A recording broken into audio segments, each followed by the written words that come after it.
No, it isn't your imagination. Driving habits have gotten worse over the past few years in Boston and everywhere else, and it's taking a serious toll. The U.S. Department of Transportation says roadway fatalities are on the rise again after years of decline, with more than 42,000 people killed in both 2021 and 2022. Level's Transportation Secretary Pete Buttigieg calls a national crisis. That tally includes drivers, but also cyclists and pedestrians who are especially vulnerable. According to the advocacy group WalkMassachusetts, at least 101 pedestrians were killed in the state just last year. That is the backdrop for a new push by the city of Boston to make its streets safer, an effort Mayor Michelle Wu rolled out last week. Our streets team has developed a plan to roll out speed humps through a new zone-based approach. That's just one part of the city's new so-called safety surge. So how exactly will it work, and what else can and should be done in Boston and elsewhere to keep more people from being needlessly killed? I'm joined now by Brendan Kearney, the Deputy Director of WalkMassachusetts, and Stacy Thompson, Executive Director of Livable Streets. Thank you both for being here. Brendan, in the study that you did on fatalities in 2022, you and your colleagues identified some patterns. What are they? So 101 pedestrians died across the state. They were in 60 different municipalities, so it's not just in big cities. 71% of those crashes were in environmental justice block groups, and 38% of them were older adults, so people over age 65. And just to be clear, when you say environmental justice block groups, those tend to be neighborhoods that are poorer, more people of color, and more non-native English speakers, right? Correct, and it's a lot of our historically redlined communities. And is there any pattern that you're able to identify, or patterns involving the type of accidents that killed? I know accident is a term which is maybe I'm not supposed to use, maybe we can get to that. The types of collisions that killed the pedestrians who lost their lives, was it red lights being run, speeding, distracted driving, or is it difficult to it's kind of all of the above, okay. But yeah, 10 of them were hit and run crashes where people left the scene of the collision. People were hitting crosswalks, people were hit walking along a roadway where there were no sidewalks, so it was kind of all of the above. Before I get you to talk about what's happening in Boston, Stacy, I should say that the debate over whether to use the term accident, is it because that term is kind of exculpatory?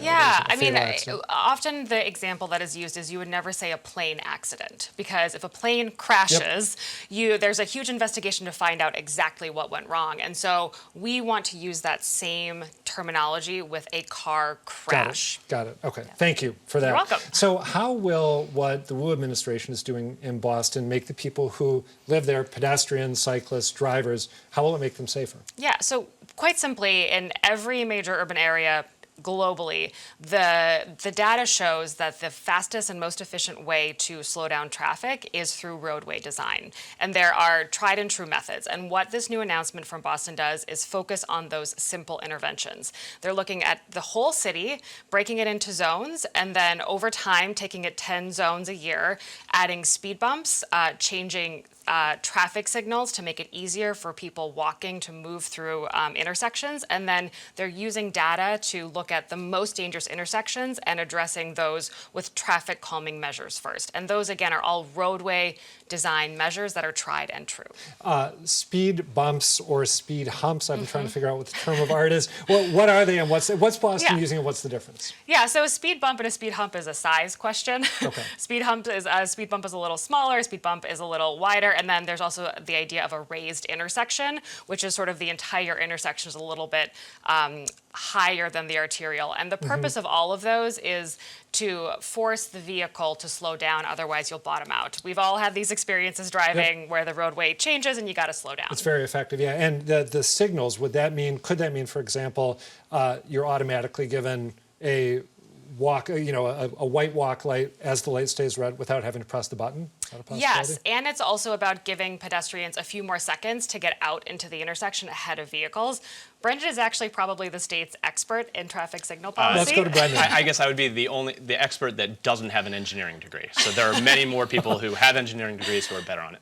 So yeah, what are some of the things that could be done with signals? And a lot of it is just making them make sense from intersection to intersection. There needs to be more consistency, especially if there is a street which is one way coming in and they have a red light, people walking should have a walk light to walk across that street. There's no conflict. So when the signals don't make sense to people, people just start walking when they feel it's safe. You got to get across exactly, the street. Exactly. Is there anything? My sense is you're both pretty bullish on what Mayor Wu is doing, right? You like her ideas. Absolutely. Is there anything that is not in the city's plan? Just to try to get you to accentuate the negative for a moment. Is there anything that you would have liked to see there that didn't make it in?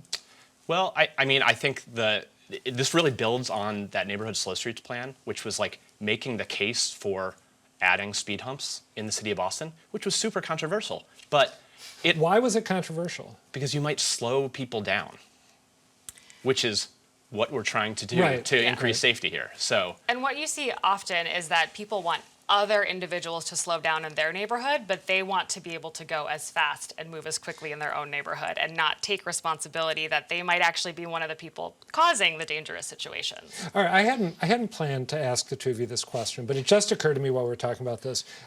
We have all made our lives here in the Boston area, but I believe that we're all from other places. Is there something about Massachusetts that makes an unusually large amount of people think that they just have a God-given right to drive as fast as they want, whatever the consequences might be? Like, is there something in the water here? Because I love it here. I'm here for a reason. Glad I'm raising my family here. Right. Glad my kids are native Massachusetts residents. But there's something I'm struck by it frequently.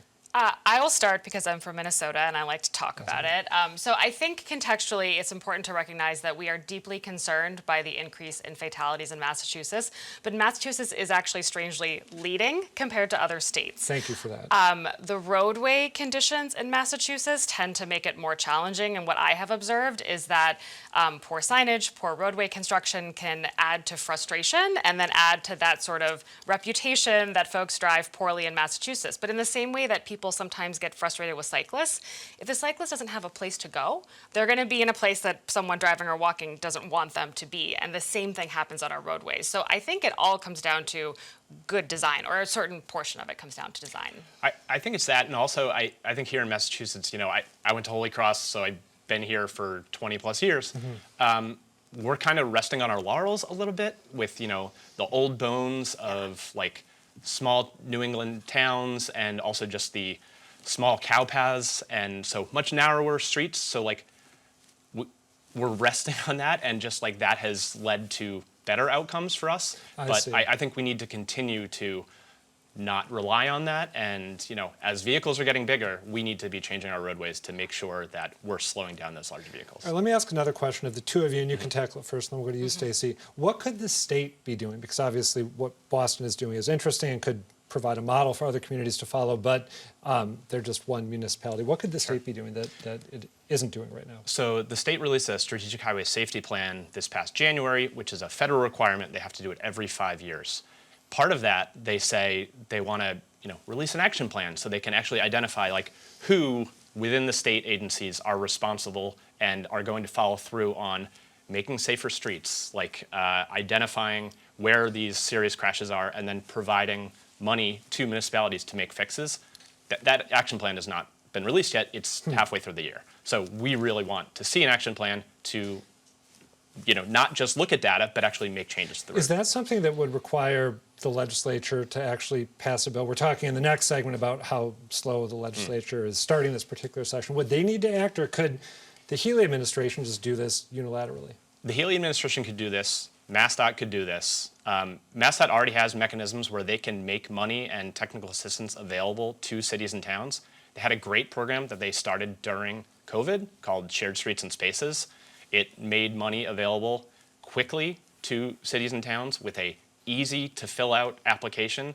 And they also required photos from the municipality to show that it was done, and they had to do it within a very small time period. So things got done, things got made on the ground, which was super important. Is there anything else you'd add on the state front? Yeah, what I would note is that when you look at the numbers, our most dangerous roads are actually state-owned roads. So we focus a lot on the work that municipalities can do, and I completely agree with Brendan that the state should be offering more resources to municipalities, especially those that are smaller, that have fewer resources to make their roadways safer. But MassDOT roads and Department of Conservation and Recreation roads hold the most crashes in the state. And so the state has a responsibility to be using some of these tried and true design methods, again, to bring the crashes down on their own roads in addition to supporting municipalities. When you say that, oh, go ahead. Yeah, no, just one other thing about, MassDOT's role here, like they also have been rethinking speed management and like what it means to set speeds and speed limits. And they claim that they're no longer as reliant on the 85th percentile to set speeds. The 85th percentile, do you know what that is? No. Because it's very confusing and simple at the same time. They look at a roadway over, an hour period of time, and they track the speed of 100 vehicles. Okay. And then they say, okay, this, the 85th percentile speed is this. So 15 of those vehicles are still going faster than that. And they're like, that's the new speed limit. So they effectively let drivers determine what. Yeah, they design the road in a way to ensure that a certain percentage is speeding at all times. So That's wild. it's absolutely insane. I'm kind of reeling for Yeah, the show. like think about if you were giving out candy on Halloween and your kids were like, oh, I got 100 pieces of candy. You're like, whoa, you can't eat those many. They're like, no, we're going to do 85th percentile for candy. It's counterintuitive. Yeah. Let me ask you both, and Yeah. I'll start with you, and then I think you'll get the last word here. I'm really interested in the question of enforcement and what should be done or what should not be done. Every time I see someone plow through a red, usually at a high speed, maybe a couple seconds after it changed, and I see it a lot, I think two things. I wish that we had automated cameras like a lot of other states do. I paid a ticket in another state with one of those, and it changed my habits. And then I wish that there had been a police officer who was there who could pull them over for running a red so they didn't do it again. But if I understand it right, Livable Streets does not think that either police enforcement or automated enforcement are meaningful or helpful solutions in the long run, right? It's a little more complicated than that. So in 2022, we released a report that looked at nationwide data. And the first step was we actually relied on the National Highway Traffic Safety Administration, okay. NHTSA, a much bigger organization that looked at police enforcement as it relates to traffic safety and reducing crashes across the country. They found no association, none, between traffic stops and actually saving lives. It didn't exist. Additionally, there have been studies that look at high visibility speed traps, and what they found is that within a week of the police officer leaving that intersection, behavior had gone back to what it was before. So what we know is not personal, it's that relying on police enforcement, the data doesn't show that it's effective. And there's concerns about pretextual Exactly. stops, right? On top of disproportionate racial impact. Exactly. And then so what we say is, first and foremost, design is the most effective, and what municipalities and states should invest in. When it comes to automated enforcement, there is data that shows that on arterials and places where it's really hard to design, in some cases red lights, a camera enforcement might be appropriate, but it's really important to mark and indicate that a camera is there to keep the fines and fees low. There's a lot that goes into getting that right, and we recommend it as a last resort. Design first, and then if that doesn't do the trick, then a camera is your next option. I read the report last night. I'll have to reread it because I didn't read it well enough. Is WalkMassachusetts, broadly speaking, on the same page as the Yeah, and we, there was a report that came out just before their report last year that was actually done by New York City DOT that looked at their own program of it, and they found that when people did get an automated enforcement ticket, 55% of them only got one. So it did change the behavior. But then when they shut off the cameras because their legislature didn't reauthorize the program, people were speeding again.